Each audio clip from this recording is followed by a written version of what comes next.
Well, the Premier John Brumby and Opposition Leader Ted Baillieu are going head-to-head again tonight in a town hall-style forum. The venue is the marginal eastern suburb seat of Forest Hill. The contest got underway just over an hour ago and Josie Taylor has been taking it all in. Josie, what's happened so far? Well, Ian, as you said, we're here at the Burvale Hotel in Nunawading. It's one of the most marginal seats of Forest Hill in Victoria. We've got about 200 voters that have been attending this forum. They're here tonight because they haven't decided yet who they're going to vote for. So they've been watching Ted Baillieu for the last hour. I think a few of them are just starting to come out here behind me. Ted Baillieu and John Brumby tossed the coin at 6 o'clock. Ted Baillieu won that coin toss and determined he'd go first. He stepped down into the audience, took off his jacket and started fielding questions on all sorts of topics from sentencing, water, stamp duty, kindergarten funding, even Tiger Woods. But many people here say they catch public transport regularly, and here's what one woman had to say. We have been used for 20 years to be packed like sardines into our carriages. Are you going to help us? Our other choice is the Monash Freeway. So the first thing we're going to do is address the safety issues and then get on and deal with the basic maintenance to get our system back up and running again. At the moment, it's a lottery every time someone gets on the train.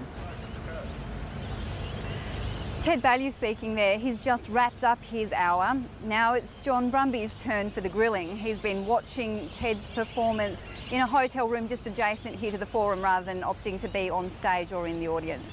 Now, John Brumby arguably has a much tougher job here in this sort of forum than an opposition leader. He's here to defend his government's record over the last 11 years. And then it's up to the audience of 200 undecided voters to determine which performance they preferred and how that will shape their vote come November 27. Josie, thank you very much. Josie Taylor reporting from the Burvale. Well, earlier today, the Premier was hammering home his public transport safety message. Yesterday, he announced 100 more police would patrol suburban trains, and today it was 180 more security staff at railway stations. But the opposition says he's just playing catch-up. The Premier today put the finishing touches on his transport policy, which includes 20 new country train carriages like these being built at Dandenong. But it's his emphasis on security for a second day running that he hopes will convince voters to put him back at the helm. It gives us a better system, a safer system with more staffing. All of the stations on the Metropolitan network will have a staff presence, over 100 of them, premium, meaning that they'll be staffed from first to last train. In addition to the 180 Metro officers at stations, another 20 staff will monitor the network's CCTV cameras at a new central control centre. Public transport advocates say it's a step in the right direction. There are some gaps in Labor's policy. There's very little for buses. There's no new smart bus routes, no tram extensions, but there are some worthwhile initiatives such as station staffing. But the opposition has accused Labor of playing catch-up and says its plan of a security control centre won't prevent crimes from happening in the first place.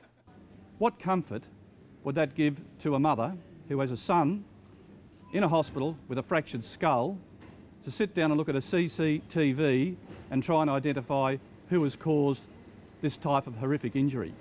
He's also accused Labor of copying coalition plans to restore W-class trams and fix the main road level crossing at St Albans. And both sides have traded insults during the only planning debate of the campaign. Your party has passed a horrendous planning scheme amendment that'll turn Melbourne into Sydney and put anything anywhere. A fear campaign again, Mr Guy. It's fact. Mr Guy, that is the closest thing to a lie I have ever heard you say. Because you should hear yourself in Parliament. Claims and counterclaims. Voters will make up their minds in 17 days. Stephanie Ferrier, ABC News.